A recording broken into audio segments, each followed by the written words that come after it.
তো আমি খুবই নার্ভাস ছিলাম। ফার্স্ট অফ অল নার্ভাস ছিলাম যে পছন্দের মানুষ সে, আর সেকেন্ড হচ্ছে তার সাথে মানে এত বছরের তার অভিজ্ঞতা, আমি একদমই নতুন, তার সাথে আমি পেরে উঠবো কিনা।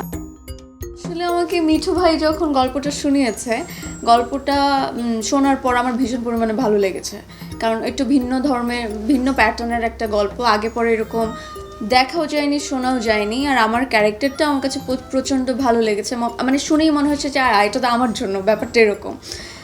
সো সব কিছু মিলিয়ে মিঠু ভাই তো দুর্দান্তভাবে নীলচক্র শেষ করেছে। আর আমার ক্যারেক্টারটার সাথে আমার মিল হচ্ছে যে ওখানে রাইমাকে একজন নৃত্যশিল্পী হিসেবে, নৃত্য শিক্ষিকা হিসেবে দেখানো হয়েছে।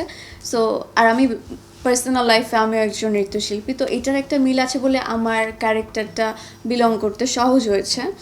আর আরেকটা দিক হচ্ছে রাইমাপুরা হচ্ছে এই জেনারেশনের একটা মেয়ে, 2025 সালে তার মানে এই টাইমে এসে তার লাইফে কী কী ইনসিডেন্ট হয় সেটা দেখানো হয়েছে, তো আমি খুব ইজিলি কানেক্ট করতে পেরেছি। তো কাজল রেখা যতটা আমার জন্য টাফ ছিল, কারণ ওটা ওখানে যা যা দেখিয়েছে ওটাতে আমি একদম ইউজড ছিলাম না।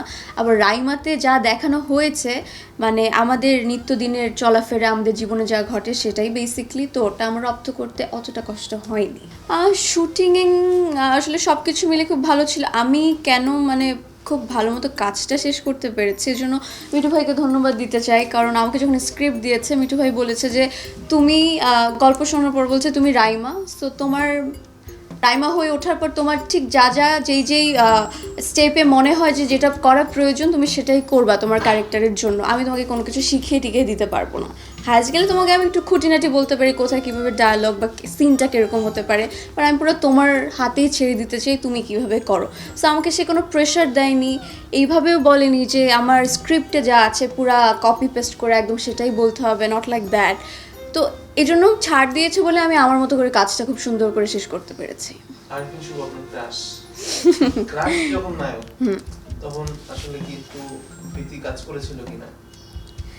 এটা তো অবশ্যই কাজ করাটা খুবই স্বাভাবিক ব্যাপার, কারণ তাকে এত বছর ধরে পছন্দ করি, সো তার সাথে আমার কাজ হচ্ছে।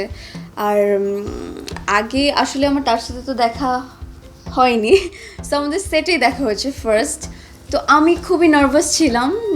ফার্স্ট অফ অল নার্ভাস ছিলাম যে পছন্দের মানুষ সে, আর সেকেন্ড হচ্ছে তার সাথে মানে এত বছরের তার অভিজ্ঞতা, আমি একদমই নতুন, তার সাথে আমি পেরে উঠবো কিনা, এটা একটা সংশয় আমার মধ্যে কাজ করছিল।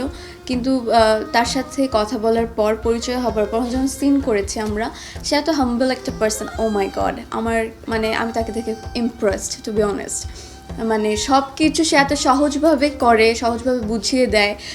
আমার যে টেনশন হচ্ছে এটাও সে ফিল করতে পারছে, এবং ফিল করার পর আমি যেন টেনশন না করি এটার জন্য যথেষ্ট সে হেল্প করেছে আমাকে, আমার সাথে কথা বলেছে, গল্প করেছে, ক্যারেক্টার নিয়ে কথা বলেছে। আবার বলেছে যে মন্দিরা তোমার আমি যখন ডায়লগ দিই আমারও তো অনেক ভুল হতে পারে, তো সামটাইমস আমার ভুল হলে তুমিও কিন্তু আমাকে ধরিয়ে দিতে পারো। তো থাকে না যে ওনার মতো মানুষ, উনি যে আমাকে এই কথাটা বলবে আমি এটাও এক্সপেক্ট করিনি, বাট এতটাই হেল্প করেছে সে আমাকে।